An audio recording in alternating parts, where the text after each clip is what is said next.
اب آئیے دوسری سورہ مبارکہ بسم اللہ الرحمن الرحیم۔ الہاکم التکاثر، غافل کیے رکھا تمہیں محتاط کی طلب نے۔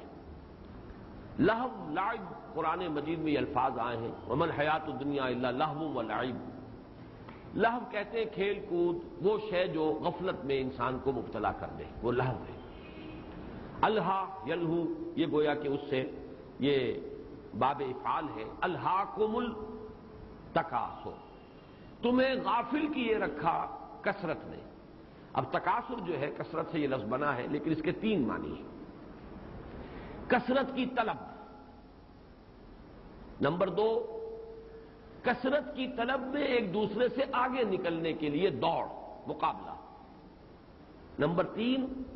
کثرت پہ کی بنیاد پر ایک دوسرے پر فخر کرنا۔ یہ تین معنی ہے۔ الہاکم التکاثر، غافل کیے رکھا تمہیں محتاط کی طلب نے۔ الہاکم التکاثر، غافل کیا تمہیں محتاط کے حصول میں ایک دوسرے سے بازی لے جانے کی دوڑ نے۔ الہاکم التکاثر، غافل کیے رکھا تمہیں کثرت اور محتاط پر کی بنیاد پر ایک دوسرے پر فخر کرنے نے۔ تینوں معنی ہوں گے۔ غافل کیے رکھا، یہی لفظ ہے جو ایک حدیث میں بھی آیا ہے، ما قل و کفا خیر مما کثر و الہا۔ جو چیز کم ہو لیکن کفایت کر جائے، ضرورت پوری ہو جائے، کھانے کی جو ضرورت ہے مہیا ہو جائے، جو بھی انسان کی ضروریات ہیں، کپڑے کے 2 جوڑے اس کے پاس ہیں، ضرورت پوری ہو رہی ہے۔ ما قل و کفا، کم ہو لیکن کفایت کر جائے، یعنی ہاتھ نہ پھیلانا پڑے کسی کے سامنے۔ خیر مما کثر و الہا، وہ کہیں بہتر ہے اس سے کہ جو زیادہ ہو، محتاط میں ہو، کثرت سے ہو، لیکن غافل کر لے۔ جب محتاط ہوگی تو اس کا ایک منطقی نتیجہ غفلت ہے۔ اس آیہ مبارکہ میں یہ واضح نہیں کیا گیا کہ کس چیز سے غافل کیا۔ الہاکم التکاثر عن ماذا، کس شے سے؟ یہ پھر وہی حذف کا اسلوب ہے، اس میں یہ کہ فصاحت اور بلاغت زیادہ ہے۔ اب آپ غور کیجئے، حقائق سے غافل کیے رکھا، اپنی زندگی کی اصل منزل سے غافل کیے رکھا، اپنے اندر جھانکنے سے غافل کیے رکھا، درون بینی، اپنا ذاتی احتساب کرنے سے غافل کیے رکھا۔ اب یہ تمام چیزیں جو ہے گویا کہ یہاں پر محذوف کے درجے میں آئیں گی۔ اس میں انسان اپنی سوچ، اپنے فکر، اپنے مزاج کے مطابق فل ان دی بلینک، وہ حذف جو ہے اس خلا کو پر کر سکتا ہے۔ لیکن حاصل کیا؟ الہاکم التکاثر، غافل کیے رکھا تمہیں محتاط کی طلب نے، یا محتاط کے حصول میں ایک دوسرے پر بازی لے جانے کی دوڑ نے، یا محتاط کی بنیاد پر ایک دوسرے پر تفاخر کرنے نے۔ حتی زرتم المقابر، یہاں تک کہ تم جا پہنچے قبروں تک۔ اس میں بعض روایات آئی ہیں کہ یہ شان نزول کی جس طرح کی روایات ہوتی ہیں کہ 2 گروہوں اور قبیلوں کے مابین کچھ مقابلہ ہو رہا تھا، آپس میں تفاخر اور تباہی کی باتیں ہو رہی تھی، ہمارے پاس یہ ہے، ہمارے پاس یہ ہے، ہمارے پاس یہ ہے، ہمارے پاس یہ ہے۔ اس میں کہیں یہ بھی بات آ گئی، یہ پرانی قبائلی زندگی کے اندر کثرت جو ہوتی ہے کسی قبیلے کی، کثرت نفوس، یہ بھی قابل فخر شے ہوتی ہے۔ تو اپنے زندوں کی کثرت کے ساتھ ساتھ انہوں نے کہا چلو اپنے اپنے قبرستان گن لو، ہماری کتنے قبریں ہیں اور تمہاری قبریں کتنی ہیں۔ لیکن یہ کہ یہ کوئی ایسی پختہ اور مستند روایت بھی نہیں ہے، اور کچھ اس مضمون کے ساتھ اس کی مطابقت بھی نہیں۔ حتی زرتم المقابر سے مراد یہ ہے کہ یہ محتاط کی طلب انسان کا پیچھا نہیں چھوڑتی جب تک کہ وہ قبر میں اتر نہ جائے۔ ایک حدیث میں بھی یہ مضمون آیا ہے کہ انسان کے پاس اگر ایک وادی ہو دولت کی بھری ہوئی، سونے کی بھری ہوئی، وہ دوسری کا طالب ہو جائے گا، دوسری ہو تیسری کا طالب ہو جائے گا۔ انسان کی حرص کو قبر کی مٹی کے سوا کوئی اور شے پر نہیں کر سکتا۔ اور اس کا مشاہدہ ہوتا ہے، کتنے ہی لوگ ہیں سرمایہ دار جن کے پاس اتنی کچھ دولت ہے کہ بالیقین یہ کہا جا سکتا ہے کہ ان کی آئندہ کئی نسلوں کے لیے کفایت کرنے والی ہے، لیکن یہ کہ پھر بھی چاہے وہ عین قبروں میں اپنی ٹانگیں لٹکائے بیٹھے ہوں، لیکن یہ کہ وہ محتاط کی جو طلب ہے وہ ختم نہیں ہوتی۔ یہی وہ سورہ حدید کے اندر بھی جو مضمون آیا ہے، اعلموا انما الحیات الدنیا لعب ولہو وزینۃ وتفاخر بینکم وتکاثر فی الاموال والاولاد۔ یہ تکاثر فی الاموال والاولاد یہ ختم نہیں ہوتی، یہ تو بالکل موت کے دہانے تک بھی انسان پہنچا ہوا اور قبر کے کنارے بیٹھا ہوا ہو، بلکہ اپنی ٹانگیں لٹکائی ہوئی ہوں قبر میں، تب بھی یہ بہتات کی طلب ختم نہیں ہوتی۔ الہاکم التکاثر، تمہیں غافل کیے رکھا یا غافل کیے رکھتی ہے بہتات کی طلب، یا بہتات پر فخر کرنے کا جذبہ، یا بہتات میں ایک دوسرے سے آگے نکلنے کا مقابلہ، یہاں تک کہ تم جا پہنچتے ہو قبروں تک۔ کلا سوف تعلمون، اب یہ ہے انذار کا انداز، کوئی نہیں، وہ وقت دور نہیں ہے کہ تم پر حقیقت منکشف ہو جائے گی، تم جان لو گے۔ سوفا کہا ہے یہ، حالانکہ سین کے ساتھ بھی یہ بات آ سکتی تھی، لیکن ایک تو وہ آہنگ والی بات ہے، اس لیے کہ موت تو انسان کے سر پر جیسے کہ تلوار لٹکی ہوئی ہو، موت منڈلا رہی ہے ہمیشہ ہر شخص کے سر پر، اس کی موت کچھ پتہ نہیں، اگلے ہی لمحے آ جائے، لہذا سین کے ساتھ بھی، لیکن سوفا ابھی چونکہ زندگی کا کچھ نظر آ رہا ہے، صحت بھی ہے، بظاہر احوال موت بہت قریب نہیں ہے، لیکن یہ کہ اس میں جو صوتی آہنگ ہے اس کے اعتبار سے کلا سوف تعلمون ثم کلا سوف تعلمون، نہیں ہرگز نہیں،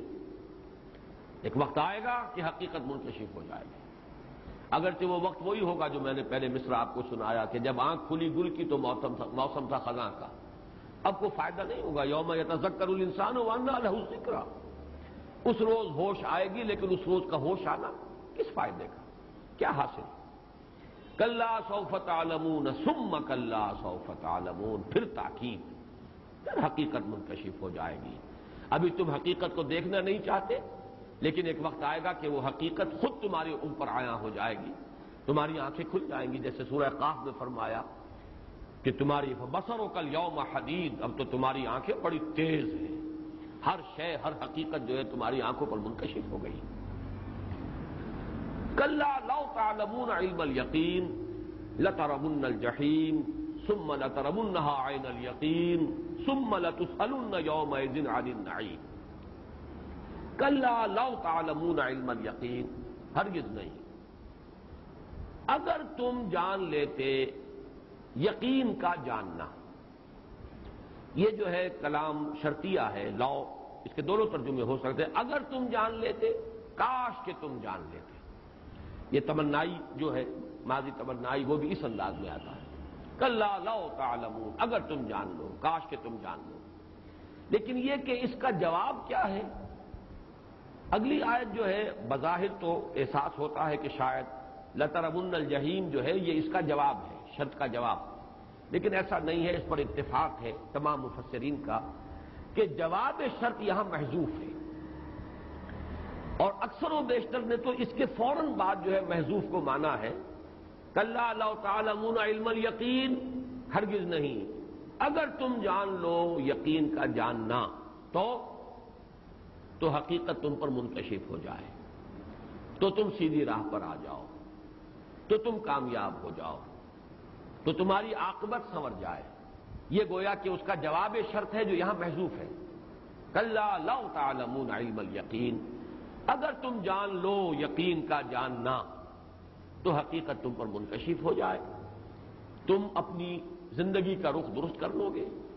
تمہاری عاقبت سنور جائے گی، تم اس حاویہ سے بچ جاؤ گے، فَأُمُّهُ حاویہ، تمہارا انجام بخیر ہوگا، یہ گویا کہ جواب شرط ہے جو محذوف ہے۔ لیکن یہ کہ مولانا اصلاحی صاحب کا ایک خیال ہے، اور وہ خیال وزنی ہے، کہ یہ جو اس کے بعد کی آیات آ رہی ہیں تین مزید، لترون الجحیم ثم لترونها عین الیقین ثم لتسألن یومئذ عن النعیم، یہ تینوں بھی در حقیقت کلا لو تعلمون علم الیقین ہی کے تابع ہیں، یہ سارا شرطیہ کلام چل رہا ہے اس سورت کے آخر تک، ہرگز نہیں، اگر تم جان لیتے یقین کا جاننا، لازم، اور یہ کہ تم دیکھو گے جہیم کو، جہنم کو دیکھ کر رہو گے، پھر تمہیں دیکھنا ہی ہے اسے، آنکھ والا دیکھنا، یقین کا دیکھنا، اور پھر تم سے لازماً پوچھا جائے گا اور نعمتوں کا حساب لیا جائے گا، تو یہ گویا کہ جواب شرط اب اس کے بعد آئے گا، یہ سب کچھ اگر تمہیں معلوم ہو جائے تو تمہاری منزل درست ہو جائے، تمہاری عاقبت سنور جائے، تم انجام بد سے محفوظ ہو جاؤ، تم حاویہ میں گرنے سے بچا لیے جاؤ، تو یہ بھی ایک رائے ہے اور رائے قوی معلوم ہوتی ہے، اگرچہ ذاتی طور پر میری رائے یہ ہے کہ 2 آیات کے بعد جواب شرط کو اگر محذوف مان لیا جائے اور اس کے بعد جو کلام ہے وہ کلام مستانفہ ہے، وہ اپنی جگہ پر ایک نیا کلام شروع ہو رہا ہے، تو بات زیادہ نکھرتی ہے، واللہ عالم۔ میں اپنی اس رائے کے مطابق اب ترجمہ کر رہا ہوں اور وضاحت کر رہا ہوں۔ کلا لو تعلمون علم الیقین لترون الجحیم، ہرگز نہیں، اگر تم جان لیتے یقین کا جاننا کہ تمہیں جہنم کو دیکھنا ہی ہے، کوئی مفر نہیں، اس بات پر اگر تمہیں یقین ہو جائے، اور جو یقین اس وقت ہوگا علم الیقین کے درجے میں، عین الیقین کے درجے میں نہیں، وہ تمہیں علمی طور پر بات کو جاننا ہے، تمہیں استدلال کے حوالے سے جاننا ہے، تمہیں دلیل سے، عقل سے بات کو پہچاننا ہے۔ کیا پہچاننا ہے؟ کہ تم دیکھ کر رہو گے جہنم کو، اور یہ مضمون وہ ہے جو قرآن مجید میں دوسرے مقامات پر آیا ہے کہ ہر انسان کو جہنم دکھائی جائے گی، چاہے وہ انجام کار کے اعتبار سے جنتی ہو، لیکن یہ ہے کہ ایک دفعہ لایا جائے گا تاکہ انہیں بھی پتہ لگ جائے کہ ہم کس شے سے بچا لیے گئے، اللہ کا کتنا بڑا احسان ہم پر ہوا ہے، کتنا بڑا کرم ہوا ہے، کس انجام سے اللہ نے ہمیں بچایا ہے۔ چنانچہ سورہ مریم میں فرمایا گیا وَإِن مِّنكُمْ إِلَّا وَارِدُهَا كَانَ عَلَىٰ رَبِّكَ حَتْمًا مَّقْضِيًّا، کوئی نہیں ہے تم میں سے مگر یہ کہ ایک مرتبہ تو آ کر رہے گا جہنم پر۔ وارد کہتے ہیں گھاٹ پر اترنے کو، جیسے کوئی قافلہ آ کر اترا کسی گھاٹ پر، کوئی تالاب ہے پانی پینے کے لیے، کوئی نہر ہے اس کے کنارے پر آ گئے پانی پینے کے لیے، یہ ہے وارد۔ مورد کہتے ہیں گھاٹ، اترنے کی جگہ۔ تو وَإِن مِّنكُمْ إِلَّا وَارِدُهَا كَانَ عَلَىٰ رَبِّكَ حَتْمًا مَّقْضِيًّا، پھر یہ کہ ہم اللہ تعالیٰ کی طرف سے فرمایا کہ پھر ہم بچا لیں گے ان کو جو کہ تقویٰ والے تھے، اور جو جہنمی ہیں وہ اسی کے اندر اوندے وہ پڑے رہ جائیں گے، لیکن ایک دفعہ تو آنا ہی ہے۔ یہی تصور ہے جو ہمارے سامنے ہے۔ سورہ حدید میں یہ جو نقشہ آیا ہے کہ لوگوں کو نور عطا کیا جائے گا اور اس نور سے وہ چلیں گے، اور وہ جس کو ہم پل صراط کہتے ہیں کہ جو روشنی ہوگی، ایک مرحلہ ہے جہنمیوں کو اور جنتیوں کو علیحدہ کرنے کے لیے کہ جو جنتی ہیں جنہوں نے نیک اعمال کیے تھے، ایمان اور اعمال صالحہ کا نور لے کر آئے تھے، وہ گزر جائیں گے اس پل پر سے اور دوسرے ٹھوکریں کھاتے ہوئے گریں گے، اور پھر ان کے مابین ایک فصیل حائل کر دی جائے گی۔ تو یہ جو دونوں آیات ہیں، اگرچہ یہ شرط اور جواب شرط نہیں ہے، جواب شرط تو محذوف ہے، لیکن یہ دونوں انٹر لاکڈ ہیں، اور یہ ترجمہ جیسے کہ مولانا اصلاحی صاحب نے کہا یہ کہہ کے لفظ سے ان کو جوڑا جائے گا۔ کلا لو تعلمون علم الیقین لترون الجحیم، کوئی نہیں، اگر تم جان لیتے یقین کا جاننا کہ تمہیں ایک دن لا محالہ اس جہنم کو دیکھنا ہے، وہ تمہارے سامنے آ کر رہے گی، جس کو کہ اوپر فرمایا گیا حاویہ فَأُمُّهُ حاویہ وما ادراک ما ہی نار حامیہ، اور یہی ہے در حقیقت کہ جو ان دونوں صورتوں کو جو مضمون کے آپس میں جوڑ رہا ہے، انٹرلاک کر رہا ہے۔ لَتَرَوُنَّ الْجَحِيمَ ثُمَّ لَتَرَوُنَّهَا عَيْنَ الْيَقِينِ، پھر اب یہاں سے کلام مستانفہ ہے، یہ علیحدہ اب نیا کلام شروع ہو رہا ہے۔ پھر وہ وقت تو آ کر رہنا ہی ہے، یہ تو اس دنیا میں عقل کی آنکھ سے دیکھ لو، یقین، علم والا یقین اگر تمہیں حاصل ہو جائے کہ تمہیں یقیناً دیکھنا ہے جہنم کو، تو پھر یہ کہ تمہاری عاقبت سنور سکتی ہے، تم اس خسران ابدی سے بچ سکتے ہو، والعصر ان الانسان لفی خسر، اس انجام سے اپنے آپ کو بچا سکو گے۔ لیکن بہرحال ثم لترونها عین الیقین، پھر بالآخر تو تمہیں دیکھنا ہی ہے اسے یقین کی آنکھ سے۔ اب یہاں پہ عین الیقین آیا، مشاہدے پر مبنی یقین۔ میں ابھی یقین کے سلسلے میں چند باتیں ابھی عرض کروں گا آپ سے بعد میں، وہ ایک علیحدہ بحث ہے حکمت قرآن کی، ابھی یہ ترجمے کو اور جو اس کا جو ایک ترکیب ہے اس کو سمجھ لیجئے۔ ثم لتسألن یومئذ عن النعیم، پھر لازماً تم سے سوال ہوگا، پوچھے جاؤ گے، محاسبہ ہوگا نعمتوں کے بارے میں، کون کون سی نعمتیں ہم نے تمہیں دی تھیں۔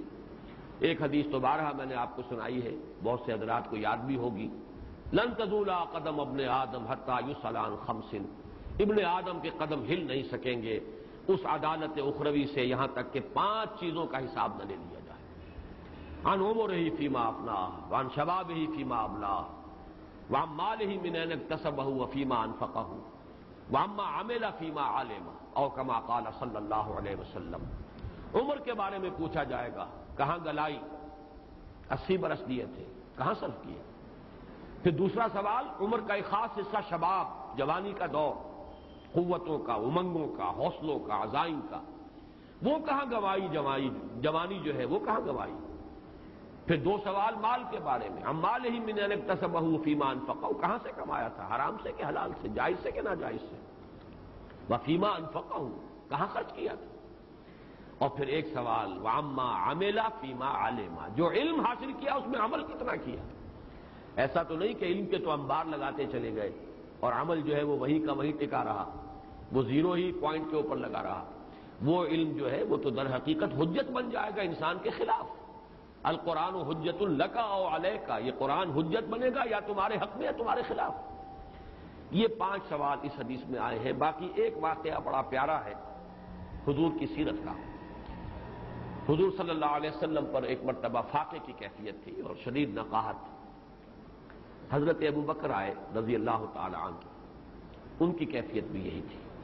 حضور کو اندازہ بھی ہو گیا کہ یہ بھی فاقے سے۔ حضرت عمر آئے رضی اللہ تعالی عنہ، ان کی کیفیت بھی یہی تھی۔ حضور شاید اپنے لیے تو نہ بھی یہ کرتے، لیکن یہ کہ اپنے ان دونوں صاحبوں کو لے کر آپ گئے۔ ایک انصاری صحابی تھے ابو الحیثم رضی اللہ تعالی عنہ، انصاری، ان کا ایک نخلستان تھا قریب ہی، وہاں چلے گئے۔ وہاں 3 مرتبہ آپ نے السلام علیکم کہا، جواب نہیں آیا، تو لوٹنے لگے تھے کہ ان کی اہلیہ جو ہے ابو الحسن کی، وہ دوڑتی ہوئی نکلی۔ انہوں نے عرض کیا، حضور ہم نے پہلے بھی آپ کی آواز سن لی تھی، پہلا سلام جب آپ نے کیا وہ بھی میں نے سن لیا تھا، لیکن میں نے چاہا کہ آپ 3 مرتبہ سلام کریں، ہم پر آپ کی طرف سے سلامتی اور رحمت جو ہے وہ 3 مرتبہ ہے۔ اور پھر انہوں نے عرض کیا کہ میرے شوہر جو ابو الحسن وہ ذرا چلے گئے پانی لانے کے لیے۔ پھر وہ دوڑی، انہوں نے کچھ کھجور جو ہے وہ سامان کیا حضور کی ضیافت کا۔ پھر جب وہ آ گئے ابو الحسن تو انہوں نے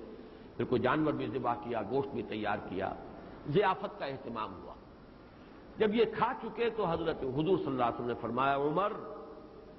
یہ ہیں وہ نعمتیں جن کا حساب دینا ہوگا۔ باقی یہ کہ اور دوسری احادیث کے اندر بھی نعمت تو ہر شے ہے، بشرطے کہ اس کے ساتھ حقیقت کے اعتبار سے تو نعمت ہوگی، جبکہ اس کے ساتھ ہدایت بھی موجود ہے۔ لیکن اللہ کی طرف سے تو بہرحال وہ ڈیبٹ کا کھاتا ہے جس کو اکاؤنٹ فار کرنا پڑے گا۔ صحت دی ہے، حساب دینا پڑے گا۔ قوت دی ہے جسمانی، حساب دینا ہوگا۔ مال دیا ہے، حساب دینا ہوگا۔ اولاد دی ہے، حساب دینا ہوگا۔ تو ظاہر بات ہے کہ ہر شے جو دنیا میں انسان کو ملی ہے، یہاں تک کہ جو بھی سانس آ گیا صحیح طور پر، یہاں تک کہ جو دن بھی گزر گئے عافیت کے ساتھ، ان میں سے ہر ایک کا حساب ہونا ہے۔ ثم لتسألن یومئذ عن النعیم، پھر لازماً تم سے سوال ہوگا۔ اب یہاں پہ دیکھیے وہی انداز ہے جو اس خطبے میں ہے، واللہ لتموتن کما تنامون ثم لتبعثن کما تستيقظون ثم لتحسبن بما تعملون ثم لتجزون بالاحسان احسانا وبالسوء سوءا وانها لجنة ابدا او لنار ابدا۔ خدا کی قسم تم سب پر موت وارد ہو کر رہے گی جیسے روزانہ رات کو سو جاتے ہو، پھر تم سب کو اٹھا لیا جائے گا۔ ثم لتبعثن کما تستيقظون، جیسے روزانہ صبح بیدار ہو جاتے ہو۔ ثم لتحسبن بما تعملون، پھر عمل کیے جو بھی کیے ہیں ان کا حساب کیا جائے گا۔ ثم لتجزون بالاحسان احسانا وبالسوء سوءا، پھر بدلہ مل کر رہے گا، کوئی چھٹکارا نہیں، بھلائی کا بھلا برائی کا برا۔ اس بدلے کے اندر ان کا ایک دوسرے کو اکاؤنٹ فار کر دینا جو ہے، نیکیاں ہیں جو اگر جو برائیاں ہیں لیکن اگر نیکیوں نے انہیں دفع کر دیا ہے، ان کا کفارہ بن گئی ہے، تو سامنے تو آئیں گی، لیکن یہ کہ وہ ظاہر بات ہے کہ وہ تول میں پھر نہیں آئیں گی، وہ چیزیں حساب کتاب میں نہیں آئیں گی، اس لیے کہ کفارہ ہو چکا ہے، حساب کتاب میں نہیں آئے گا، لیکن دکھا دیا جائے گا۔ ثم لتسألن یومئذ عن النعیم، پھر لازماً تم سے سوال کیا جائے گا اس دن ان نعمتوں کے بارے میں جو اللہ نے تمہیں اس دنیا میں عطا فرمائی۔ اب آئیے یہ یقین کے موضوع پر کچھ بات، یقین کسے کہتے ہیں اس کا بھی میں نے استقصاء کیا ہے۔ قرآن مجید میں یہ لفظ کس کس انداز میں آیا ہے،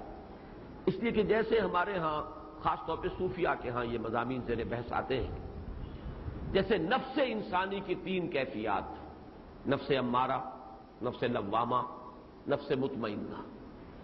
اگرچہ عام طور پر لفظ نفس صرف جب آتا ہے تو وہ پورے وجود کے لیے آتا ہے، انسانی جان، اخرجوا انفسکم، فرشتہ کہے گا جان نکالتے ہوئے نکالو اپنی جان، تو یہاں نفس سے مراد جو ہے پورا انسان کی معنوی وجود جو ہے وہ نفس ہے۔ لیکن تین کیفیات ہیں اس کی، ایک نفس امارہ ہے، یہ در حقیقت متعلق ہے ہماری ایڈ یا لیبیڈو سے، ہمارے اینیمل انسٹنکٹ سے، جو بدی ہی کی طرف انسان کو بلاتے ہیں، حکم دیتے ہیں برائی کا۔ ایک نفس لوامہ ہے، وہ ہمارا ضمیر ہے، کانشنس ہے، یہ ہمارے روحانی وجود سے متعلق ہے، یہ خیر کی طرف بلاتا ہے اور بدی پر ملامت کرتا ہے۔ اور ایک نفس مطمئنہ ہے، یہ مجموعی حیثیت سے انسان کی کیفیت، جبکہ انسان خیر پر، نیکی پر، ہدایت پر پوری طرح مستقیم ہو جائے، جم جائے، استقامت حاصل ہو جائے، مطمئن ہو جائے، دل ٹھک گیا۔ اسی طرح یقین کی تین کیفیتیں ہیں، دو اصطلاحیں تو یہاں آئی ہیں، علم الیقین، عین الیقین۔ ایک یقین ہے علم کے درجے میں، یقین علمی، یا جس کو کہا جا سکتا ہے وہ علم جو استدلالی ہے، دلائل سے، علم نظری، اس کی بنیاد پر ایک یقین کی کیفیت حاصل ہو جائے۔ ایک یقین ہے عین الیقین، ایک شے کو دیکھ لیا، بچشم سر ایک شے کا معائنہ اور مشاہدہ کر لیا، اب یقین جو ہے یقیناً اس کی نسبت گہرا ہو جائے گا۔ اس سورہ مبارکہ میں نہیں ہے، لیکن قرآن مجید میں دو جگہ پر آیا ہے حق الیقین۔ سورہ واقعہ میں ان ھذا لہو حق الیقین، اور اسی طرح سورہ حاقہ میں یہ بھی حق الیقین، انہ لحق الیقین۔ اب اس پر صوفیاء نے گفتگو کی ہے، ان تینوں میں کیا مراتب ہیں، کیا مدارج ہیں، نسبتیں کیا ہیں، وہ میں چند باتیں آپ سے عرض کروں گا، لیکن یہ باتیں پہلے نوٹ کر لیجئے کہ لغت میں یقین کا مفہوم کیا ہے۔ امام راغب اصفہانی نے الیقین من صفت العلم فوق المعرفہ، یقین کے بارے میں فرمایا یہ علم کی ایک صفت ہے، کیفیت ہے جو معرفت سے بلند تر ہے۔ معرفت، اگرچہ ہمارا عام تاثر تو یہ کہ لفظ معرفت جو ہے بہت اونچا لفظ ہے، معرفت حاصل ہوگی، لیکن یہ کہ معرفت سے بلند تر درجہ ہے یقین کا۔ الیقین من صفت العلم فوق المعرفت والدرایت، درایت سے، عقل سے، استدلال سے، صغرا کبرا جوڑ کر جو بھی کوئی شے انسان جس کی پہچان حاصل کرتا ہے، جو علم حاصل کرتا ہے، اس سے بلند تر ایک مقام ہے اور وہ ہے یقین۔ وَهُوَ سکون الفہم مع ثبات الحکم۔ اس میں دو کیفیات جب پیدا ہو جائیں کہ انسان کی علمی پیاس جو ہے وہ پوری طرح اس کو سیری حاصل ہو جائے، مطمئن ہو جائے کہ ہاں بات یوں ہی ہے، دل ٹھک جائے۔ ایک ہے کہ ایسا ہو سکتا ہے، شاید ایسا ہو، ممکن ہے کہ ایسا ہو، گمان غالب ہے کہ ایسا ہوگا، ایسا ہونا چاہیے، لیکن یہ کہ ابھی اس میں وہ سکون الفہم، انسان کا دل کا ٹھک جانا، عقل کا مطمئن ہو جانا، نفس مطمئنہ، یہاں پہ گویا کہ عقل مطمئن، پوری طرح مطمئن ہو گیا کہ ہاں ایسا ہے، بات یہی ہے، حقیقت یہی ہے، حقیقت یوں ہو سکتی ہے نہیں، حقیقت یہی ہے، اور اس کے ساتھ ثبات الحکم، رائے انسان کی قائم ہو جائے کہ ایسا ہے، یہ ہے اصل میں یقین۔ اسی حوالے سے یہ بات بھی نوٹ کر لیجئے کہ ایمان جو ہے اس سے بھی بلند تر لفظ ہے یہ یقین، ایقان، یقین،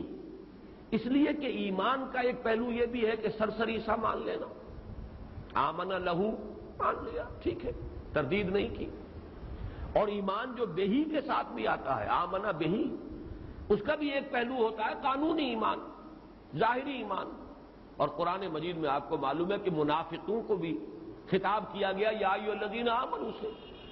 کسی جگہ بھی یا ایھا الذین نافقوا نہیں آیا، یا ایھا الذین آمنوا، اس میں مسلمان، منافق، مومن سب کے سب شامل ہیں، لیکن یقین کا لفظ جو ہے دو مرتبہ قرآن مجید میں آخرت کے بارے میں خاص طور پر، وَبِالْآخِرَةِ هُمْ يُوقِنُونَ وَهُمْ بِالْآخِرَةِ هُمْ يُوقِنُونَ، سورہ بقرہ میں وَبِالْآخِرَةِ هُمْ يُوقِنُونَ، اور سورہ لقمان میں وَهُمْ بِالْآخِرَةِ هُمْ يُوقِنُونَ، زور تاکید کے لیے ہم کو بھی دوبارہ دو مرتبہ سورہ لقمان میں لائے، اس لیے کہ واقعہ یہ ہے کہ آخرت کا صرف مان لینا مفید نہیں ہے جب تک کہ اس کا یقین پیدا نہ ہو جائے، اور یہی بات کہی گئی ہے، ان نظن الا ظنا وما نحن بمستيقنين، وہ گمان سا تو ہوتا ہے کہ ہاں آخرت ہوگی، بات واقعی وزنی ہے، مدلل ہے، آخر نیک اور بد برابر تو نہیں ہو جانے چاہیے، بات وزنی ہے آپ کی، اگر نیکی نیکی ہے تو اس کا بدلہ ملنا چاہیے، خیر بھلا، اور اگر بدی ہے تو اس کی سزا ملنی چاہیے، لیکن دل نہیں ٹھکتا، ان نظن الا ظنا وما نحن بمستيقنين، اصل شے جو مطلوب ہے وہ یقین ہے آخرت کا، وبالآخرۃ هم یوقنون وهم بالآخرۃ هم یوقنون۔ یقیناً کا لفظ قرآن مجید میں ایک جگہ آیا ہے سورہ نساء، وما قتلوه یقینا، ہرگز قتل نہیں کیا حضرت مسیح علیہ السلام کو یہود نے، یہ ان کا مغالطہ ہے، یہ خام خواہ کا ان کا خیال ہے، یہ ایک مشتبہ صورت تھی جو ان کے لیے بنا دی گئی۔ 2 مرتبہ یہ لفظ آیا ہے موت کے معنی میں قرآن مجید میں، سورہ ہجر میں حتی اتانا الیقین، یہ سورہ مدثر میں، اور وَاعْبُدْ رَبَّكَ حَتَّىٰ يَأْتِيَكَ الْيَقِينُ سورہ ہجر میں، یعنی یقین وہ یقینی شے، شدنی امر، جس کے ہونے میں کوئی شک ہی نہیں، اس سے بھی اصل میں اس یقین کا جو لغوی مفہوم ہے اس پر روشنی پڑتی ہے۔ موت وہ شے ہے جس کا کوئی انکار نہیں کر سکتا، موت وہ حقیقت ہے کہ جس کا انکار ممکن نہیں، اللہ کا انکار کیا جا سکتا ہے لیکن موت کا انکار نہیں کیا جاتا، سب سے زیادہ یقینی شے جو ہے وہ موت ہے، تو یقین الیقین کہا گیا موت کو، وَاعْبُدْ رَبَّكَ حَتَّىٰ يَأْتِيَكَ الْيَقِينُ، آخری وقت تک آپ اپنے رب کی بندگی کرتے جائیے، آخری سانس بھی آپ کا بندگی رب کی کیفیت میں نکلنا چاہیے، اور یہ کہ حتی اتانا الیقین سورہ مدثر میں یہاں تک کہ موت آ گئی۔ اب یہاں پر جو میں یقین جو آیا ہے، علم الیقین، عین الیقین اور حق الیقین، ان 3 مدارج یا مراتب کو ایک سادہ سی مثال سے پہلے واضح کر دوں۔ آپ نے دیکھا کہیں کہ دھواں ہے، آپ نے نتیجہ نکالا کہ آگ لگی ہوئی ہے، دھواں آپ نے نہیں دیکھا، یہ علم الیقین ہے، یہ نظری علم ہے کہ آپ کو معلوم ہے کہ آگ جہاں ہو وہاں دھواں ہوتا ہے، دھواں جہاں ہو وہاں آگ ہوتی ہے، یہ لازم و ملزوم ہے، لہذا دھوئیں کو دیکھ کر آگ کا حکم لگانا یہ علم الیقین ہے، قرائن سے، درایت سے، عقل سے، استدلال سے، دلیل سے، یہ کائنات ہے تو یقیناً کوئی پیدا کرنے والا ہے، یہ مخلوق ہے تو کوئی نہ کوئی خالق ہے، یہ دلیل ہے، استدلال ہے، لیکن یہ کہ اس سے جو یقین حاصل ہوگا وہ علم الیقین ہے، نظری علم، استدلالی علم، اس کی بنیاد پر علم یقین، البتہ یہ کہ اس میں مدارج ہوں گے، گہرائی ہو سکتی ہے، وہ میں بعد میں عرض کروں گا، لیکن ایک شکل یہ کہ آپ نے خود جا کر دیکھ لی آگ لگی ہوئی ہے، یہ معائنہ اور مشاہدہ ہے، لیس الخبر و کل معائنہ، تو آنکھ سے دیکھی ہوئی شے جو ہے وہ تو ظاہر بات ہے کہ وہ صرف خبر کی بنیاد پر جو یقین انسان کرتا ہے اس سے کہیں بڑھ کر ہے آنکھ سے دیکھا ہوا، یہ عین الیقین ہے، آپ نے دیکھ لیا کہ آگ لگی ہوئی ہے، بچشم سب دیکھ لیا، اس میں کسی استدلال کا پہلو نہیں ہے، یہ تو براہ راست مشاہدہ ہے، معائنہ ہے، لیکن یہاں آپ نوٹ کیجئے ابھی ایک مرحلہ باقی ہے، انسان کے حواس کبھی کبھی اسے دھوکہ بھی دیتے ہیں، کان بج رہے ہیں حالانکہ آواز کوئی نہیں ہے، یا کوئی شے نظر آ رہی ہے، رنگ نظر آ رہے ہیں، حقیقت میں کوئی نہیں ہے، یہ آپ کی اپنی بینائی کا انتشار ہے، حواس دھوکہ دیتے ہیں انسان، اسی لیے وہ بہت مشہور مصرع ہے کہ آنچے می بینیم یا رب یا بیداریس یا رب یا بے خواب، پروردگار جو کچھ میں دیکھ رہا ہوں یہ خواب میں دیکھ رہا ہوں یہ حقیقت ہے، یہ بیداری ہے، دیکھتا ہے انسان لیکن اسے یقین حاصل نہیں ہوتا کہ میں دیکھ رہا ہوں، واقعتاً دیکھ رہا ہوں، اسی کے برعکس کیفیت ہے وہ جو سورۃ النجم میں آئی ہے، ما کذب الفؤاد ما رأى، محمد الرسول اللہ صلی اللہ علیہ وسلم کی آنکھ نے جو دیکھا دل نے جھوٹا نہیں کہا، بالکل جس کو ہم کہیں گے قلب و ذہن، آنکھ اور دل کی آنکھ، ظاہر کی آنکھ اور دل کی آنکھ دونوں نے کامل ہم آہنگی اور موافقت کے ساتھ دیکھا جو کچھ دیکھا، دل نے تصدیق کی اس کی کہ جو کچھ دیکھا ہے آنکھ نے، لیکن ایسا بھی ہو سکتا ہے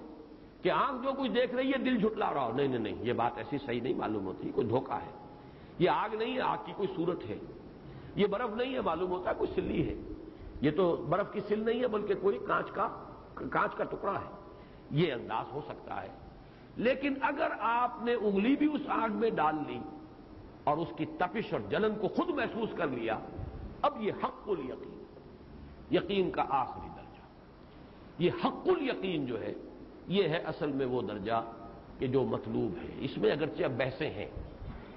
صوفیہ اور متکلمین کے مابین۔ صوفیہ نے بڑے طنز کیے ہیں متکلمین پر،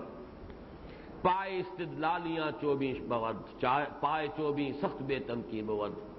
یہ استدلال اور عقل اور منطق کے حوالے سے کچھ چیزوں کا ماننا یہ بہت ہی بے تمکین ہے، بے ثبات ہے، اس کی کوئی حقیقت نہیں ہے۔ اصل شے تو وہ ہے کہ جو آدمی کا اپنا مشاہدہ ہو، اپنا تجربہ ہو۔ لیکن ظاہر بات ہے کہ دوسری طرف اس بات کی بھی نفی ہے اور بڑی پرزور نفی ہے۔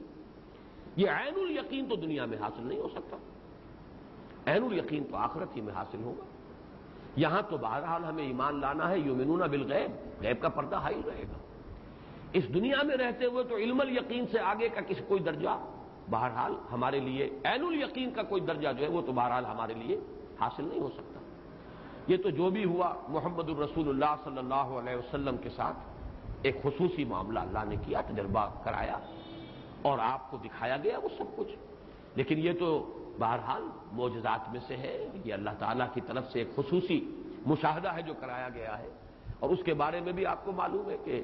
اللہ تعالیٰ کا بھی کی رؤیت ہوئی یا نہیں ہوئی اس میں اختلاف ہے۔ پھر یہ کہ اگرچہ بہت سے لوگ تو اس کو آج کل خاص طور پر جو جدید ریشنلسٹ ہیں وہ اس معراج کو جسم کے ساتھ مانتے ہی نہیں، بلکہ یہ کہ اسے ایک طرح کی رؤیت ہی قرار دیتے ہیں، رویا ہی قرار دیتے ہیں، ایک طرح کا خواب۔ لیکن یہ کہ اہل سنت کا اجماع ہے کہ یہ معراج بجسد ہی شریف ہوا ہے، اپنے جسم مبارک کے ساتھ معراج ہوا ہے محمد الرسول اللہ کو، اور وہاں جو کچھ آپ نے دیکھا ہے وہ بچشم سر دیکھا ہے، اس سر کی آنکھ سے دیکھا ہے۔ کیا دیکھا ہے یہ ہم نہیں جانتے، وہ تو جیسا کہ سورۃ النجم میں آیا ہے کہ اذ یغشی السدرۃ ما یغشی ما زاغ البصر وما طغی لقد رأى من آیات ربہ الکبریٰ، جبکہ اس بیری کو ڈھانپے ہوئے تھا، جو ڈھانپے ہوئے تھا تمہارے فہم سے وہ بالا تر ہے، تم نہیں سمجھ سکتے، تمہیں بتانا بھی بیکار ہے، اس کا کوئی تخیل بھی تمہارے لیے تصور بھی ممکن نہیں۔ اذ یغشی السدرۃ ما یغشی ما زاغ البصر وما طغی، لیکن جو کچھ بھی اس وقت اس بیری کے اوپر جو انوار کا ترشح ہو رہا تھا، تجلیات الہی کا جو انعکاس تھا، اس کو محمد رسول اللہ نے دیکھا ہے آنکھیں جما کر، نہ نگاہ کج ہوئی نہ حد سے آگے بڑھی۔ لقد رأى من آیات رب الکبریٰ، دیکھا آپ نے اپنے رب کی بڑی عظیم آیات کو۔ بہرحال وہ جو کچھ دیکھا ہے بچشم سر دیکھا ہے، لیکن وہ معاملہ جو ہے وہ تو خالص استثناء ہے ہمارے لیے، عام انسانوں کے لیے یہ جو ہے دیکھنا، اور حضور کو تو دنیا میں بھی دکھایا گیا۔ آپ نے ایک مرتبہ جبکہ نماز استسقاء آپ پڑھا رہے تھے تو آپ کا ہاتھ اچانک اٹھ گیا آگے، ایک مرتبہ آپ ذرا پیچھے کو ہٹے تو اس میں لوگوں نے پوچھا کہ کیا معاملہ ہوا حضور، کیا یہ نماز ہی کا حصہ ہے؟ آپ نے فرمایا نہیں، صورت یہ ہے کہ میرے سامنے جنت لے آئی گئی اور بے اختیار میرا ہاتھ اٹھ گیا کہ میں اس کا کوئی پھل جو ہے وہ توڑ لوں، اس درجے مشاہدہ قرب، اور میرے سامنے دوزخ لے آئی گئی دوسرے مرحلے میں، اور اس کا جو گرمی اور حرارت کا جو بھمکا تھا اس کی وجہ سے میں پیچھے ہٹا۔ تو اس دنیا کے اندر بھی مشاہدات اللہ تعالیٰ نے کرائے ہیں،